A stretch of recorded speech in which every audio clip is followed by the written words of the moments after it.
Boa. Carlão, obrigado pela tua presença aí com a gente para fazer esse estudo de caso, né, da tua preparação aí. Vamos começar. Conta para o pessoal aí um pouquinho de onde que você vem, que faculdade que você vem, que especialidade você pensava em prestar quando você começou a estudar. Conta para a gente um pouquinho mais de você. Cara, vamos lá. Eu fiz medicina em São José do Rio Preto, na Faceres, uma faculdade particular, uma boa faculdade, porque eu construí lá. Sempre fui apaixonado por cardiologia, então era o caminho que eu queria seguir. E sabia que para isso eu teria que mudar algumas coisas. Nunca fui um aluno extraordinário durante a faculdade. Aproveitei muito, fui em várias festas, estudava de véspera para provas. E quando eu comecei a minha preparação para residência médica, eu meio que queria manter uma rotina de estudos, mas eu não sabia como estudar. Então, eu fazia o básico. Eu assinei Med Grupo desde o início. Então, eles tinham as 60 questões básicas. Você Eu começou no assistia quinto ou no sexto ano, Carlão? Quinto ou sexto ano você começou? no quinto, no quinto. Boa, boa. É que eu sou turma de meio de ano, né? Tá, Daí eu comecei a estudar no meio de 2021. tá. Primeiro sem cursinho, porque o médico só começava no Em início do janeiro. ano, em janeiro. Primeiro sem cursinho, eu tinha, a minha faculdade me fornecia o Sanarflix.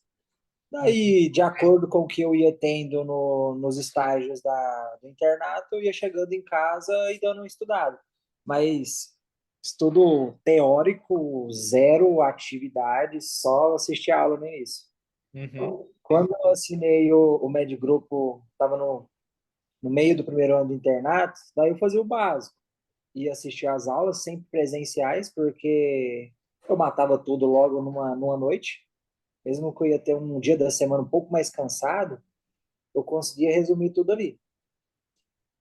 E fazia 60 questões que eles falavam lá, que eram as questões básicas, totalmente sem direção, sem foco nenhum, sem filtro, que eram questões gerais.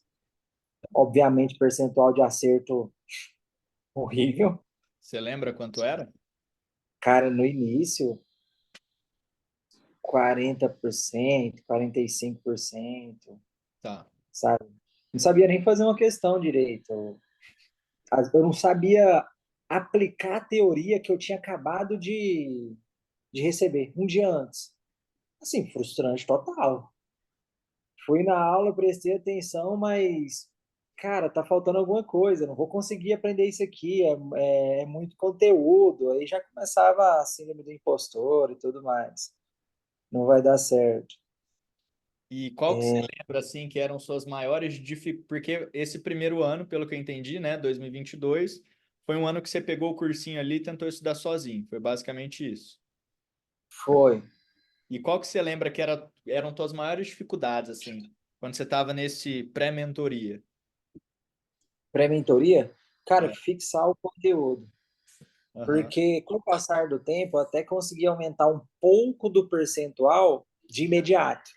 Só que eu não revisava, né? Então, fui fazer meu primeiro simulado, 47%. Falei, cara, 47% eu não consigo nem vender pipoca na frente da USP. Aí, preciso melhorar. Era mais essa capacidade de retenção do conteúdo, sabe? Tá. E, assim, crítica ao cursinho. O médico curso, ele é muito geral. Então, faltava aquele conteúdo dos locais onde eu iria prestar. E eu não tinha esse feeling. Falava, cara, o cara tá me dando um conteúdo que não cobra onde eu quero. Eu estudava ele porque eu estava lá presente na aula, só que eu errava nas questões. Também Uhum. não sabia corrigir questão para poder captar esse conteúdo e não voltar a errar.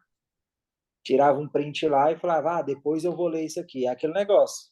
Como se fosse caderno de erro. Por isso que não faz sentido. Nunca mais você vai voltar ali para poder pegar aquilo.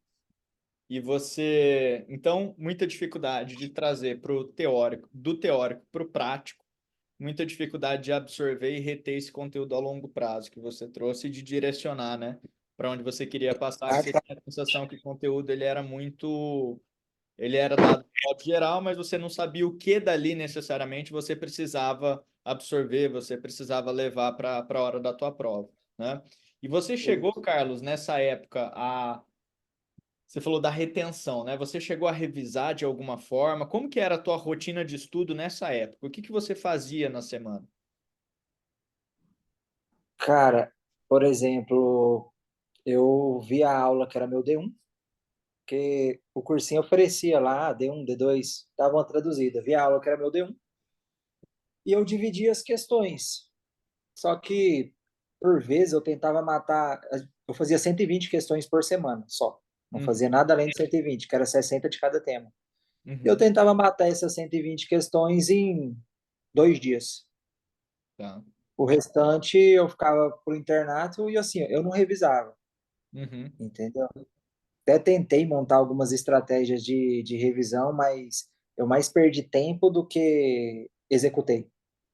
beleza. Eu via seus vídeos, você falava sobre revisar conforme percentual e tudo mais. Tentei dar uma organizada, mas sem sucesso. E nesse primeiro ano, cara, beleza. Esse primeiro, você começou a estudar lá no início do quinto ano, que era o último semestre de 2021. Tava Isso. estudando ali, conforme você via ali no internato, beleza. 2022 você falou, vou estudar para residência. Pegou um cursinho, só que mesmo assim ainda tinha dificuldade de como você fazia para tirar da teoria para a prática, como você sabia o que dali de fato você precisava absorver para a prova que você queria prestar no final do caminho, e também de reter esse conteúdo a longo prazo. Tentou desempenhar ali a agenda de revisões, não conseguiu. Primeiros resultados ali em simulado você trouxe de 45, 47%. E ao final desse primeiro ano, cara, que você estava sozinho ali no cursinho, como é que você vê a sua evolução? Teve alguma evolução? Esse percentual subiu, não subiu? No final desse primeiro ano, o que que passava pela tua cabeça antes de você entrar na mentoria? Que eu creio que isso tenha sido um dos motivadores, né, de você entrar depois. Mas o que que É você que tinha assim, observado ali? eu entrei no cursinho, por exemplo, eu entrei no internato no mês de 2021. Eu entrei na mentoria, eu acho que em abril de 2022. Então eu Ah, estava entendi. no meu, entendeu? Eu estava no meu primeiro ano de cursinho.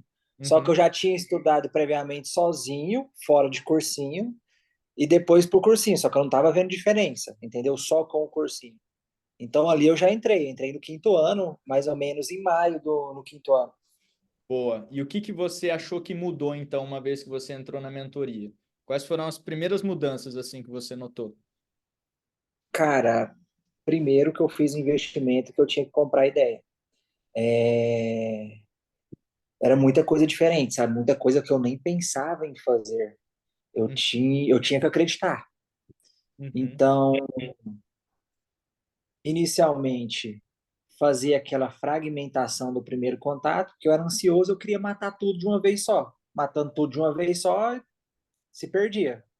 Uhum. A planilha, era a época do Notion. A planilha de revisões, cara, que lá foi sensacional. De verdade. Aquilo lá foi muito bom. E aqueles vídeos da plataforma, quase que eu gabaritei, de como fazer uma questão, o que eu tenho que prestar atenção, questões pré-aula para mim poder direcionar a minha atenção durante a aula. Isso também é sensacional, que vocês nunca tinham tido essa atitude. Deixa eu ver outra coisa que mudou bem significativamente.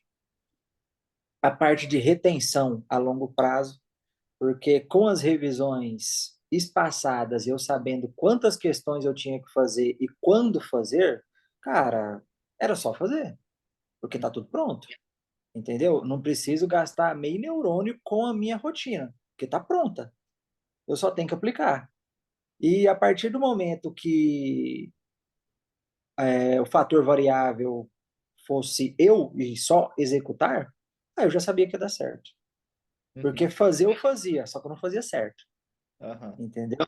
Nunca foi por falta de vontade, por preguiça. Isso eu nunca tive problema com isso. Falta de foco, de sentar e conseguir estudar várias horas. Eu só estudava muito errado.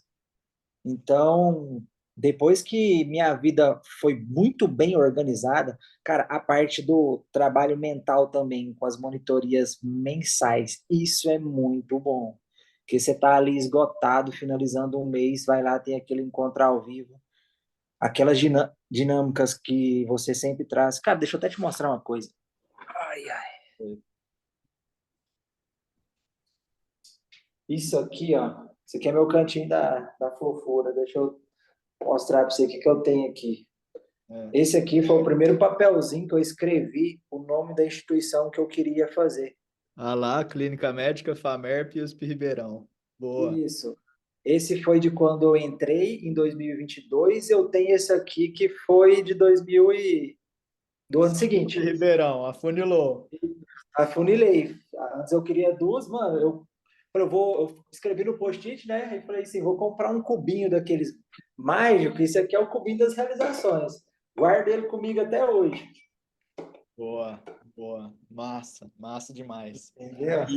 Cara, você trouxe algumas coisas aí muito importantes, né? Primeiro, essa parada de comprar ideia, porque é tudo muito novo, né? E eu acho que essa é uma das principais coisas que tem que acontecer uma vez que o cara ele tá aprendendo a estudar, porque vai desconstruir muita coisa que ele achava que era aprendizado e outras coisas, né? Tipo, na faculdade, que nem você falou, eu estudava de véspera, provavelmente esquecia tudo depois, e até você tipo assim, o processo que você tem entre sair desse modo de estudar e entrar realmente com uma metodologia efetiva é um processo desconfortável, né? E o cara tem que comprar ideia e saber que vai ser diferente e que, como você falou, é executar, né?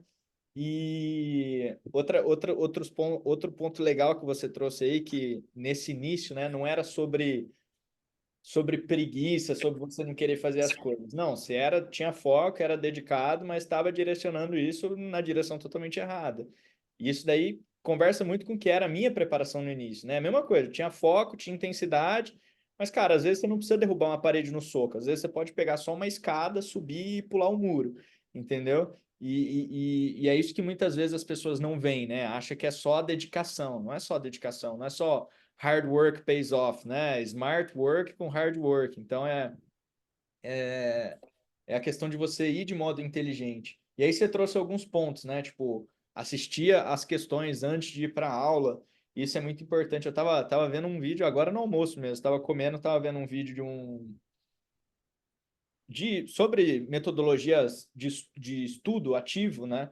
E essa ideia de você ter o contato com os pontos do final do caminho, ou seja, as conclusões lá na frente, e depois você ir para o teu estudo tentando ligar esses pontos, fazem com que o teu aprendizado ele seja muito mais robusto, né? Então, ou seja, eu vejo, pô, eles vão me perguntar o tratamento, eles vão me perguntar como é que é a imagem disso, eles vão me perguntar como é que eu faço o diagnóstico, e aí você ir para a aula tentando ligar esses pontos e tentando fazer essas interconexões deixa o teu aprendizado muito mais robusto.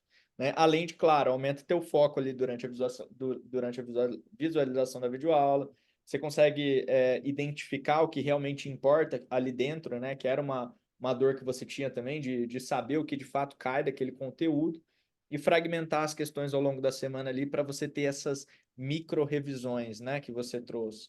Isso aí fantástico, é claro. Agenda de revisões, que você falou, né, do Notion, e depois isso virou plataforma no ano passado, e aí virou o creme do verão mesmo, né? E falando em Que plataforma, cara, eu queria compartilhar aqui as tuas métricas do teu ano de preparação. Então, às vezes a galera fala assim, né? Não, e a gente nem falou onde você passou no final das contas ainda. Mas às vezes a galera fala, não, tem que fazer 50 mil questões para eu ser aprovado. Cara, isso aqui é 10.383 questões você fez basicamente, até onde você registrou. Talvez tenha deixado passar uma coisa ou outra, né? bem poucos eu deixei para trás. Mas Mas, no, na reta final. então, e vemos que não é nada muito absurdo, né? 10 mil questões, Não. pô, ok. E aí, 356 horas de estudo ativo, isso é importante, né? Não inclui videoaula aqui, então um bom número de horas também. E, cara, muito interessante isso, porque às vezes a gente não para fazer essa conta, né? Ó, 356 horas dividido por 54 semanas que a gente tem no ano, não dá nem 7 horas de estudo por dia. E às vezes a galera acha que tem que estudar 20 horas. Não é, é consistência, pô.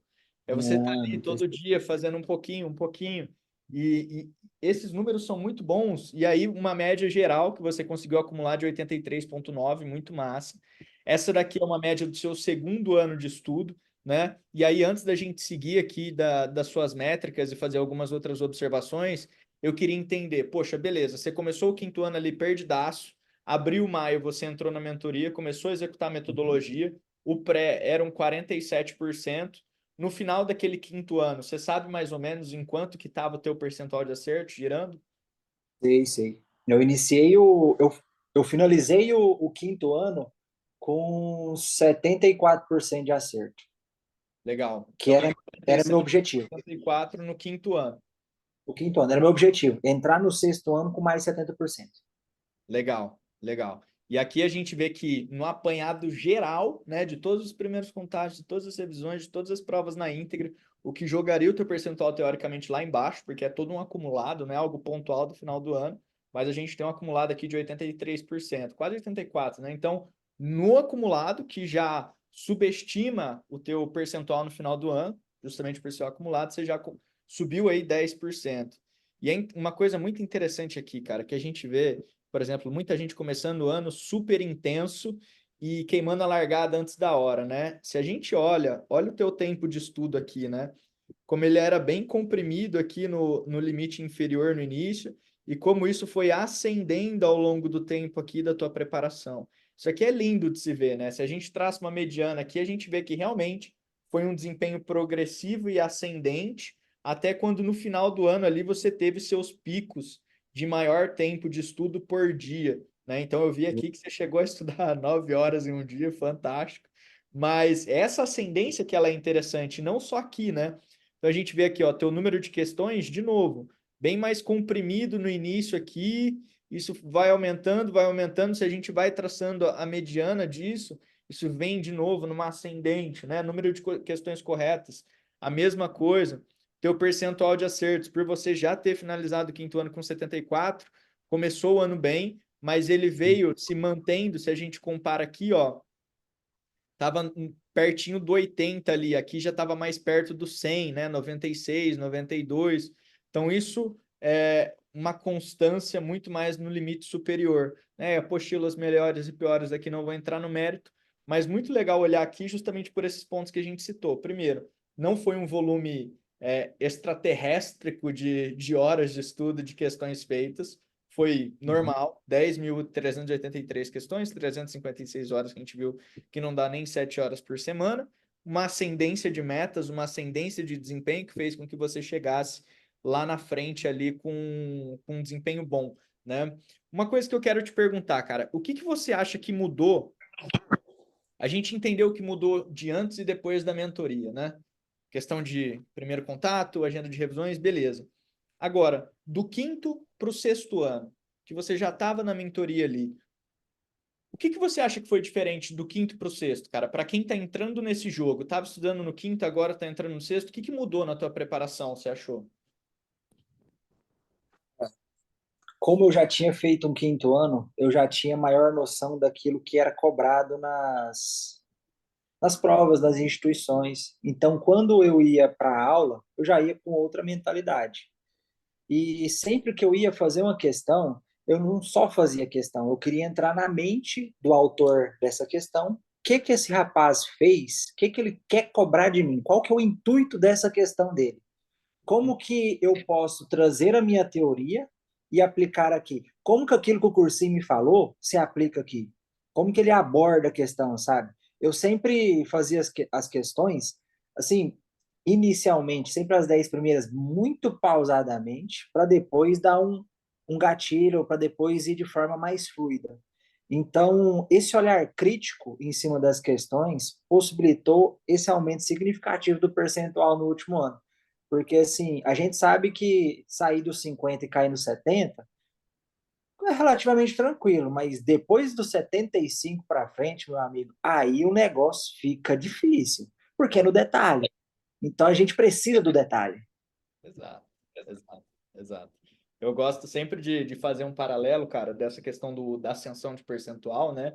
que ali até os 70, 75% são as questões fáceis e médias ali que você vai acertando, que são questões que basicamente você depende de conceitos, né? Você saber o que é o conceito de cada coisa. Agora, a partir dos 75% ali, caminhando para os 80, 90, já é outro game. Não é você simplesmente saber os conceitos, mas é correlação de causa e efeito, é você saber fazer as conexões entre assuntos diferentes, né? Saber fazer conexões entre pontos dentro do mesmo assunto, que envolve justamente esse nível de raciocínio que a gente chama de ordem elevada na hora do aprendizado, né? De você realmente ter essa visão crítica. Tá, o que esse cara quer que eu saiba daqui? Como é que isso se liga com aquilo outro? Se mudasse isso daqui, mudaria minha resposta? Então, você passar a ver a questão de modo mais completo e não puramente conceitual, né? Eu sempre gosto de separar as duas coisas. Aprendizado, ordem baixa e ordem elevada. Ordem baixa são conceitos. Eu sei o que é um homem, eu sei o que é uma mulher. Ordem elevada é você saber as correlações, ou seja, eu sei que quando o homem e a mulher eles tomam um vinho ali, pode nascer uma criança, né? Então é você saber fazer as relações entre as coisas. E é isso que muitas vezes as pessoas ficam fazendo tudo na correria e não param para fazer justamente o que você falou. Pô, no início aqui eu ia com mais calma, eu queria entender, eu queria justamente fazer essas correlações para deixar muito bem amarrado minha linha de raciocínio, para depois que eu tenho um fundamento muito sólido, eu acelero ali na prática para justamente só testar aquilo que eu já sedimentei, né? Cara, uma dúvida que sempre me perguntam e que eu queria trazer aqui para você, para ver se você parou para refletir sobre isso em algum momento da tua preparação, se você se lembra de algo nesse sentido. Como é que você lidava com os seus erros na preparação, no sentido de como é que você corrigia essas questões que você errava? Você seguia algum padrão? Como é que você lidava com esses erros, cara? Cara, é uma frase sua, mano. É... A próxima questão que você errar pode ser aquela que define a sua aprovação. Então, eu estava muito aberto a errar. A partir disso, eu me tornei aberto a errar. Antes eu ficava muito bravo, sabe? Quando eu errava 5 questões seguidas, eu fechava o negócio, depois eu voltava. Mas depois que você falou isso me deu um gatilho. Eu falei, cara, tá tudo bem. É aqui que eu posso errar. É lá que não posso. Daí, fui fazendo a questão, errava, eu corrigia com muita calma. Falava assim, cara, se cobrar isso aqui de novo, eu já não vou errar mais. Porque eu corrigi. Como que eu corrigia? Eu lia o comentário da questão. Não deu certo, vídeo da questão. Raramente eu tinha que voltar no meu resumo, porque ela estava muito bem ali fragmentado, sabe? O conceito da questão era muito bem feito. Então, a partir do momento que eu me permiti errar, eu diminuí a minha quantidade de erros. Uhum. Isso também foi uma coisa que eu consegui fazer um link. Porque é aquele negócio, você vai errando uma, você vai fazendo uma bola de neve, você vai ficando chateado, aí você já perdeu a concentração. Aí tinha dia que era difícil. Mas eu não tinha muito costume de errar, para te falar a verdade. Boa, boa, boa, massa. E, cara, agora, né, a gente falou da tua rotina ali do primeiro ano, antes de você entrar para a mentoria, como é que você organizava a tua semana. Agora eu quero saber no teu sexto ano, cara. Sexto ano, mentoria rolando, ano de prova, formatura, coisa pra caramba para se preocupar. Como é que você formou no meio do ano, né?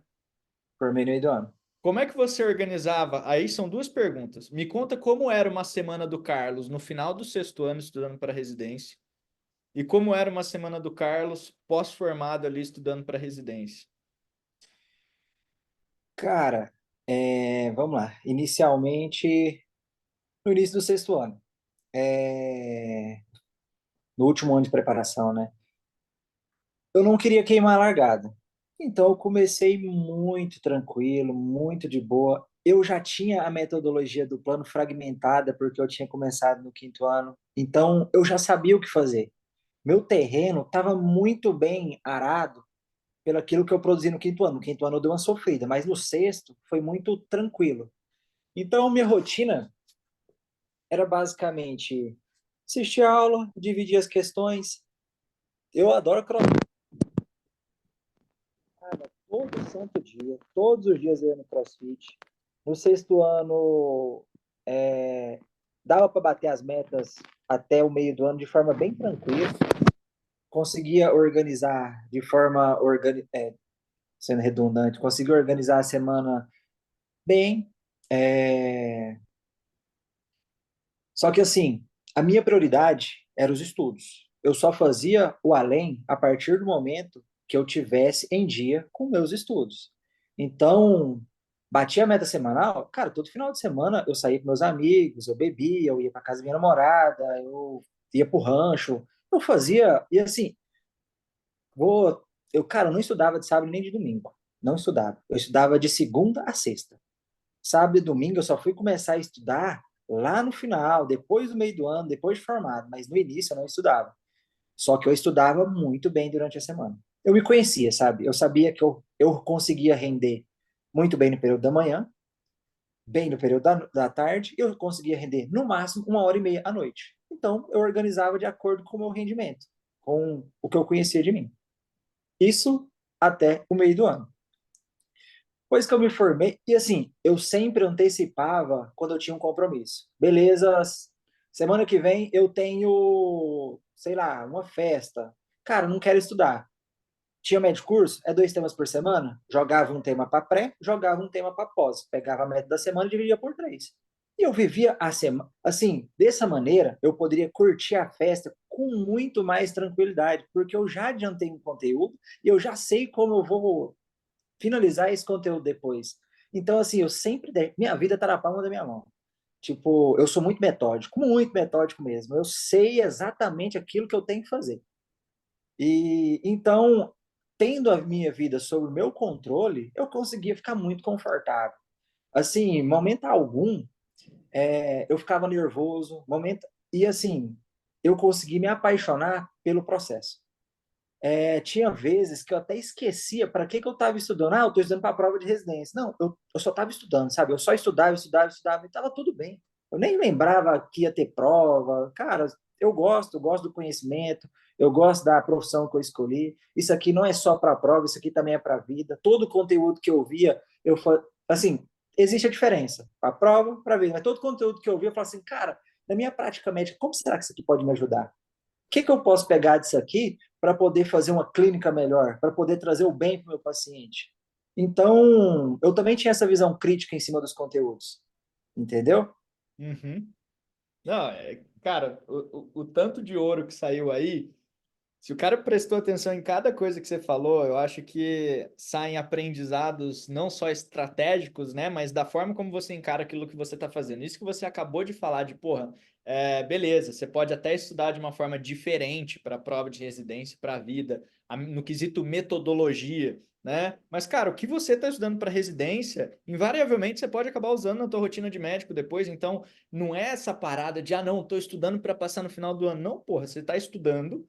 Passar no final do ano vai ser uma consequência e isso você vai levar depois adiante para a vida, né? E outro ponto muito interessante que você trouxe foi exatamente isso. Eu tinha minha vida na palma da minha mão, tanto no quesito de organização, então você organizava muito bem a sua semana. A gente fala dentro da metodologia sobre a matriz FOSEC, né? Sobre parar um dia na semana para organizar a tua semana, quanto autoconhecimento de saber quais são os horários que você rende mais, que você rende menos, para poder alocar, principalmente a parte pesada dos seus estudos, nesse período que você rende mais, né? Então, autoconhecimento é importantíssimo para que você justamente saiba alocar o seu estudo no local correto e justamente o restante que você trouxe no sentido de o seu ano, por mais que a sua prioridade número um fosse estudos, a sua prioridade número um, ela não ofuscou o restante da sua vida. Ou seja, minha prioridade número um é estudos. Perfeito. Então eu vou matar o quanto antes tudo que eu precisar fazer, não vou enrolar, não vou ficar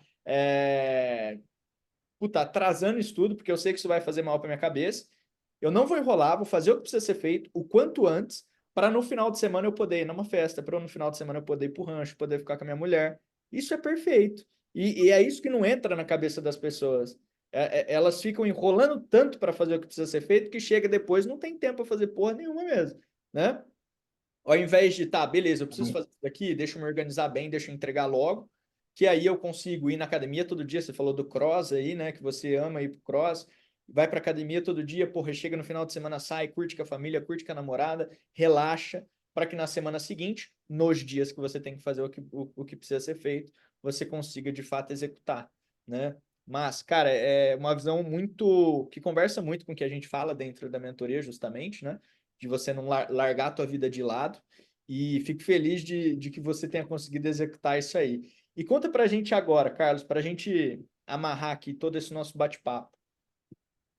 Começou a estudar ali, de fato, né, para residência, início do quinto ano. No início, não sabia como direcionar, não tinha metodologia, não conseguia revisar, não retinha nada do que estudava. 47% de desempenho no simulado. Entrou para a mentoria em maio, chegou ali a bater seus 74% no final do ano, tinha batido uma primeira meta sua.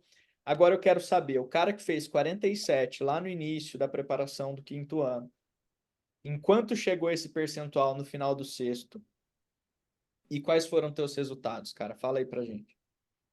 Cara, vamos lá. Antes só de entrar nessa parte, tem mais um pedaço bem bonito que é o pós-formado. Ah, fala, manda. Cara, eu tava organizando a minha festa de formatura e arrumando os documentos para iniciar meu emprego. Eu trabalhei meus últimos 6 meses de preparação. Boa. Eu entrei no Mais Médicos. Meu pai queria que eu só estudasse. Eu queria trabalhar e estudar, porque eu sou rotineiro. E tendo uma rotina, eu funciono melhor. Sim. Então, consegui trabalhar, eu fazia 36 horas semanais. Não parei nem durante as provas, trabalhei as provas inteiras, só conversava, organizava Quantas horas e ia. por semana? 36. Boa, boa. 36 horas. Assim, ia mais porque eu trabalhava numa cidade que era 50 quilômetros de Rio Preto. Então, ia e voltava todos os dias. Então, dá mais aí, dá umas 10 40, horas a mais só de deslocamento. 46 horas. 46. Ok. Só que assim, cara, eu produzia muito durante o meu horário de trabalho, entre um paciente e outro, e tudo que eu estudava eu conseguia aplicar. Então, eu acho que trabalhar somou ali pelo menos uns 3 a 4% ali no meu percentual de questões, porque tem coisas que com a prática você modula o conhecimento de uma forma muito bacana. Sim. E não erra nunca mais. Não erra nunca mais. Daí, então, foi trabalhando o tempo inteiro. Saiu do serviço. De sexta-feira eu trabalhava até às 11 da manhã. Saía do serviço, ia fazer prova, voltava. De final de semana não trabalhava, voltava. E segunda-feira estava no serviço de novo. Minhas agentes de saúde todas ficavam sabendo que eu estava fazendo prova, todo mundo fazendo roda de oração para poder ser aprovado. Sério, era uma família que eu tive, uma família. E assim, cara, depois que eu vi as coisas dando certo, mano, sensacional. Mas vamos lá para sua pergunta aí. Assim, iniciei com 47, finalizei em prova, na lida mesmo ali, na prova, meu melhor percentual foi um 84%. Prova da vida Então, real. Primeira vez que você prova na vida real. era prova na íntegra. Dia de prova Era mesmo. prova mesmo. Unesp 2024, 84%. 84%. E, cara, é até estranho, porque é o seguinte, eu não tenho currículo. Meu currículo, num lugar foi 0,25, no outro 0,37, no outro 0,2. Só que era uma coisa que eu não podia mais mudar na minha vida. Já era, o que era currículo é aquilo lá. Eu vou nas variáveis que são modificáveis. Então eu ignorei totalmente essa parte de currículo. Para mim nem existia currículo.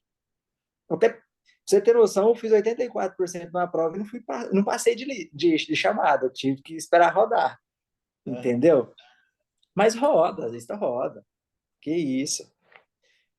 Não parei de acreditar em momento algum. Errei duas questões na USP Ribeirão ao passar para o gabarito. Duas. Nossa, Poderia ter desistido ali mesmo. Falar, cara, isso aqui não é para mim, não. Primeira prova que eu faço, já faço duas questões erradas para o gabarito. eu lembro disso. Eu lembro. Nossa, não desisti. Fui para a prova prática com o meu plano JK embaixo do braço, estudei 3 dias para a prova prática. Fiquei entre as 50 melhores notas da prova prática, com esses meus 3 dias de estudo. Assim, eu não tinha nada a perder. Então, eu só fui feliz. Cara, eu entrava dentro das salas de prova prática, os avaliadores começavam a rir, tanto que eu estava disposto, feliz, falando alto, como se eu estivesse atendendo um paciente. Isso que me ajudou, como se eu estivesse atendendo um paciente lá no meu PSF. Então, foi muito bacana. Tenho orgulho demais da minha caminhada. Tenho muita sorte de ter encontrado o plano pela frente aí, porque foi uma virada de chave na minha vida. Aprendi a ser mais organizado, aprendi a fazer as coisas acontecer e tem muito mais por vir ainda. Utilizo muito do que eu aprendi com o plano na minha vida pessoal hoje em dia, questão de organização. Eu não uso propriamente dita matriz Fossec. Eu sou apaixonado no Notion, eu uso o Notion até hoje. No mesmo dashboard que você criou, eu tenho lá segunda, terça, quarta, quinta, sexta, organizadinho. Todo domingo eu chego lá, escrevo tudo como os Incas faziam. Mas você sabe que eu não entendo muito bem do Google Drive aí, até te falei que eu nem sabia que existia um Word lá. Real, verdade mesmo. Mas, Mas ô Carlão, ah, você falou a tua nota ali na Unesp, mas você não acabou falando onde você passou no final das contas. Então, 47% ali ao iniciar a preparação e quais foram os resultados no final? 3 provas prestadas, 2 aprovações. Aprovação clínica médica USP Ribeirão, minha xodó, e aprovação clínica médica Unesp. Então, no fim, passou, não tinha currículo, fez Não tinha nada. 84, passou. Não tinha currículo, errou duas na hora de passar para o gabarito na USP Ribeirão, passou também naquela que você tinha colocado um só objetivo, né? Naquele teu cubinho ali, e de fato você conseguiu alcançar, né? E, cara, é muito massa ver essa tua história. Puta, essa daí que você errou de passar duas no gabarito, eu lembro até hoje que eu tava falando com o Gabi ali no WhatsApp. Falei, puta que pariu, como é que o cara me dá uma dessa? Ah, e aí, Eu falei, acho que eu não vou contar para os caras, não. Eles vão pensar que eu sou muito retardado. Aí, no final deu certo, massa demais, massa ver a tua história. E, cara, como eu te disse ali antes da gente começar esse nosso bate-papo, né? O intuito de fazer esse estudo de caso é justamente trazer uma preparação da vida real, com resultados reais, para que a galera possa tanto tirar estratégias para aplicar na própria preparação, quanto se inspirar aí, porque a gente sabe que é um ano puta desafiador, né? Você sabe tudo que você passou aí, todos os desafios. Só que hoje você vê todo esse caminho de uma maneira diferente, porque você já passou por ele, você já foi aprovado, hoje é nosso monitor dentro da mentoria. O que que você deixaria de mensagem aí para esse cara que está no início do quinto ano, ou está no sexto ano, ou está pós-formado, está estudando para a prova de residência? Qual mensagem você deixaria para esse cara aí? Cara, que independente da faculdade que você fez, independente de onde você vem, independente da sua história de vida, independente das dificuldades, só depende de você. Estando dentro da monitoria, você tem tudo que você precisa. Então, é só assumir as rédeas e caminhar. A direção você tem, não precisa de velocidade, só precisa de direcionamento.